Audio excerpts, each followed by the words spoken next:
Bonjour à toutes et à tous et bienvenue dans Cinefiles pour cette nouvelle critique du film de Michael Curtiz, un grand réalisateur américain, Captain Blood, un film sorti en 1935.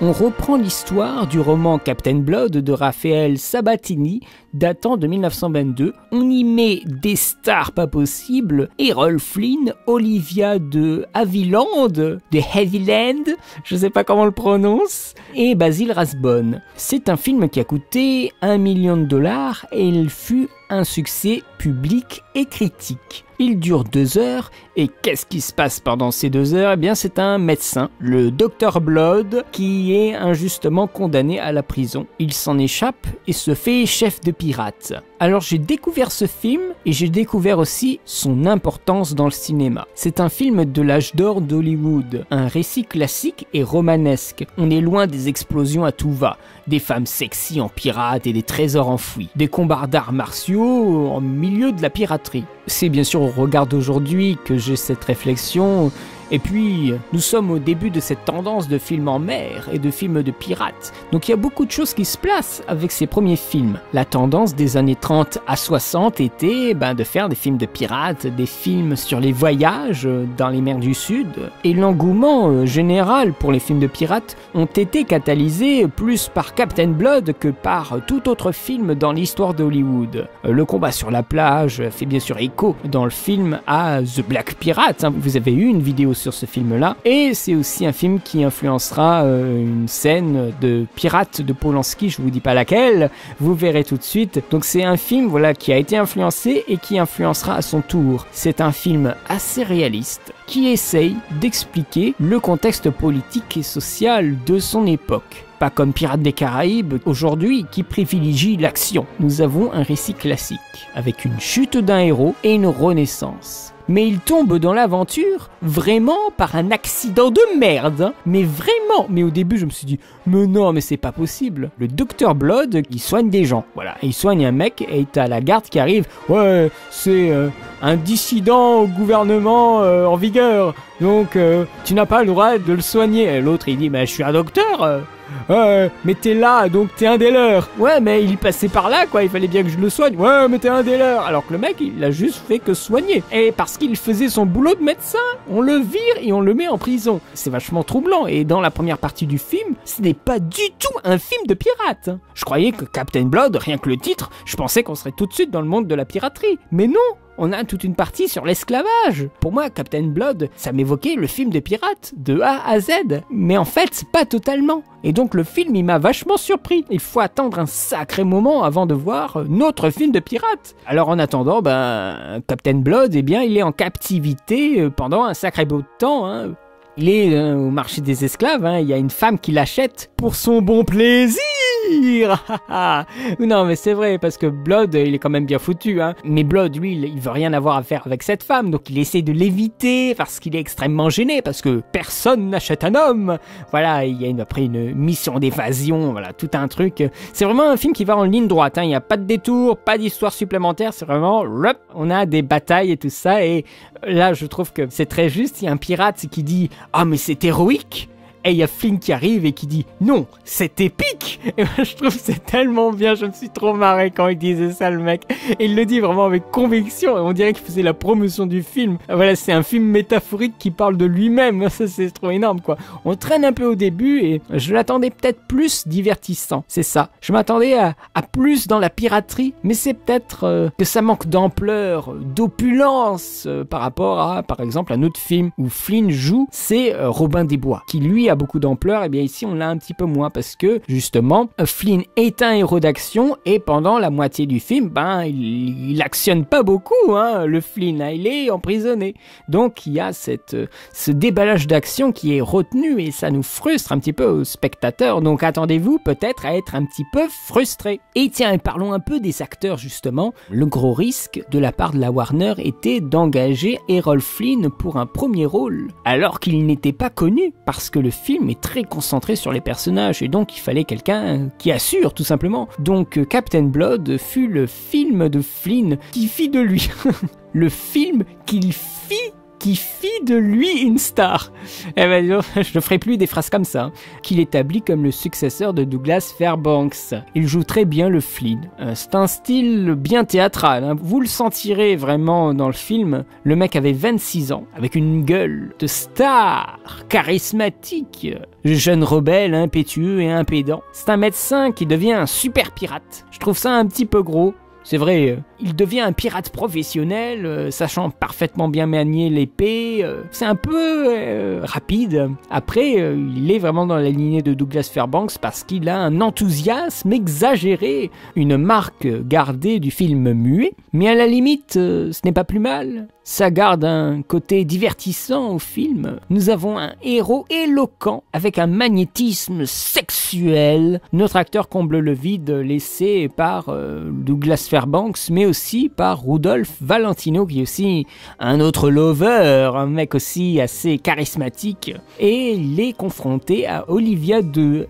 Havilland, on va dire, qui est très très très belle. Elle avait que 19 ans et déjà on sentait que c'était une femme qui allait faire des ravages, voilà. Elle a son caractère, mais elle tombe sous le charme de notre héros. Elle a un très agréable sourire. Ils avaient bon goût pour l'époque et aujourd'hui on est dans l'anorexie la plus totale. Et ici, franchement, Captain Blood fut le premier film sur 8 à réunir Errol Flynn et Olivia de Havilland. L'alchimie marche très bien entre eux. La romance est très bien faite, mais je crois qu'on accepte bien plus volontiers ces récits d'amour à l'époque, parce que ça correspondait à une façon de jouer proche du théâtre, alors qu'aujourd'hui, où le réalisme est à l'ordre du jour, eh bien, je trouve que le côté très théâtral des dialogues et des postures également, ce ne sont pas des postures très fixes, parce que le cadre est très fixe également. Donc c'est un dialogue très écrit et des gestes très codifiés, très précis, des jeux de regard précis, parce que, ben voilà,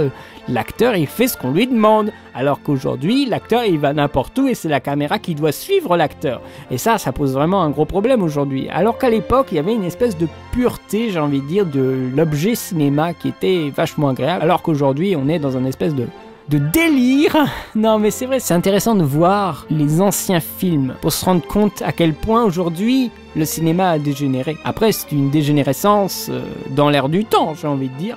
Mais voilà, c'est quand même important de le mentionner. Nous avons enfin, je vais parler d'un petit personnage qui s'appelle le capitaine Levasseur, un Français. Quand le mec il dit « c'est mon affaire », ouais, ça fait un peu bizarre. Mais voilà, Basil Rathbone en capitaine Levasseur est sous-utilisé. J'aurais cru vraiment dans le film à un combat de fin de film sur le grand mât, tant qu'on y est. Vraiment un combat épique.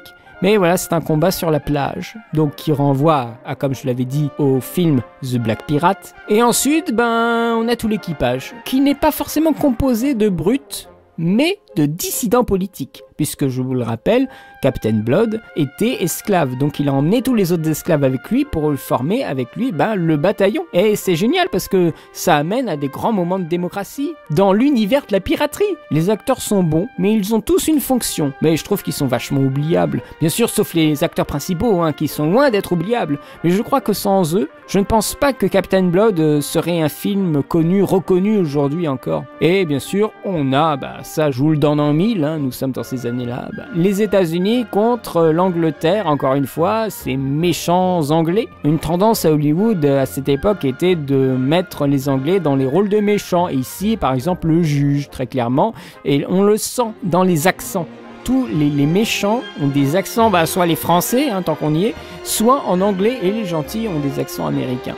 Bien sûr, c'est une petite guerre historique, nous ça nous dépasse et on comprend pas trop, mais entre eux, voilà, c'est leur petite joute, pour dire « Tiens, prends ça, espèce d'anglais de roast beef !»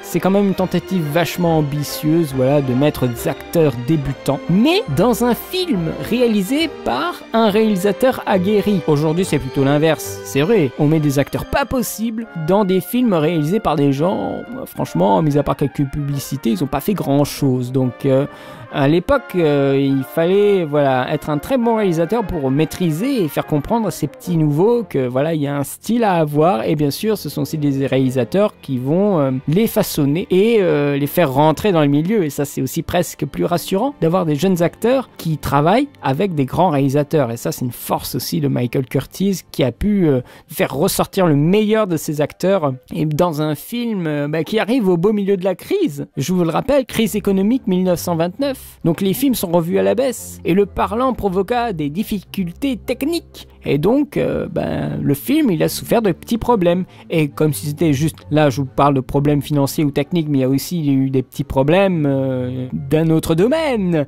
Pendant le tournage, Flynn, il a attrapé la malaria en Nouvelle-Guinée. Voilà.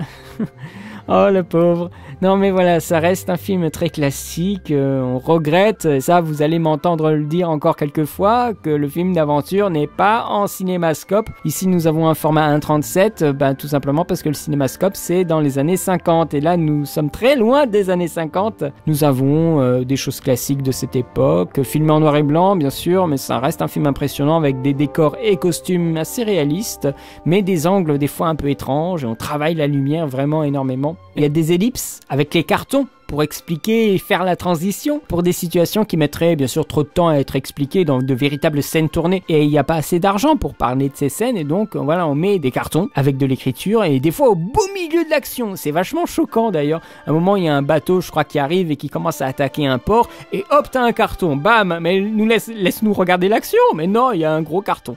Alors bon, mais le film reste impressionnant, hein. On sent que ça fait un peu fake bien sûr, mais c'est cohérent avec ce qui est dépeint, et pour l'époque, moi je m'attendais pas à de très bons effets spéciaux, mais c'est vachement bien. C'est les effets spéciaux dernier cri, hein. Quand par exemple il se bat contre les Français, il y a les maquettes, c'est super bien fait. Il y a même des plans issus d'autres films. Par exemple il y a des plans qui sont issus de L'Aigle des mers qui date de 1924 de Frank Lloyd. Les effets spéciaux sont faits avec des maquettes bien entendu, ils avaient pas trop le choix à l'époque, hein. Les canonnades sont quand même impressionnantes, même s'ils datent, il y a des techniques du cinéma de l'époque qui sont mises en œuvre ici. La maquette, les fonds déroulants avec les acteurs au premier plan, des décors et des prises de vue cernés par l'expressionnisme allemand avec un travail d'ombre, une grosse référence à l'aurore au début du film. Il y a du montage séquence, c'est-à-dire une sorte de clip avec des fondus et des surimpressions du personnage, avec son visage et des actions dans le fond. Voilà, c'est vraiment un gros travail pour un film sorti pendant la Grande Dépression. Et puis après, nous avons eu Robin des Bois, un voleur qui prend aux riches pour donner aux pauvres, qui eut pour le coup une résonance et un impact, et donc un fort succès. Et c'est également un peu ce qui se passe ici. Mais je n'ai pas grand-chose à dire d'autre. Enfin, j'en ai déjà dit pas mal, hein. C'est un film en noir et blanc qui peut rebuter les personnes qui ne sont pas habituées à un rythme de vieux films. Moi-même, je vous avoue, j'ai eu un peu de mal parce que j'en regarde pas beaucoup ces derniers temps. Mais c'est un classique du film d'aventure et du film de pirate. Je lui mettrai... Non, j'étais quand même vachement frustré. Mais où ils sont les pirates? Moi, je veux pas avoir à faire un film sur l'esclavage. Non, mais c'est un peu ça aussi. Je lui mettrai un 13,5 sur 20. C'est un film populaire, même si maintenant ça devient un film classique mais sans plus. Mais bien sûr c'est grâce à ce genre de film que nous avons eu aujourd'hui Pirates des Caraïbes, ou dans un autre registre, Master and Commander. Donc je crois qu'il faut aussi les remettre à leur place. Deux classiques, il faut un peu se rendre compte d'où nous venons et qu'est-ce qui ont fait les films que nous voyons aujourd'hui. Donc j'espère que cette critique vous aura plu, j'espère peut-être qu'elle vous a fait découvrir ce film, qu'elle vous donnera envie d'aller regarder ce film-là. En tout cas, en ce qui me concerne, j'ai terminé cette critique et j'espère qu'elle vous aura plu. N'hésitez pas à poster des commentaires si vous connaissez ce film ou non, si vous l'avez vu, qu'est-ce que vous en avez pensé? Est-ce que ça vous a perturbé cette première heure au milieu de la prison là? Donc voilà, n'hésitez pas à poster des commentaires et à me suivre parce que nous n'avons pas du tout terminé ce cycle de pirates, il y a encore plein de vidéos. Donc je vous remercie et je vous dis à très bientôt pour de nouvelles vidéos. Allez, salut!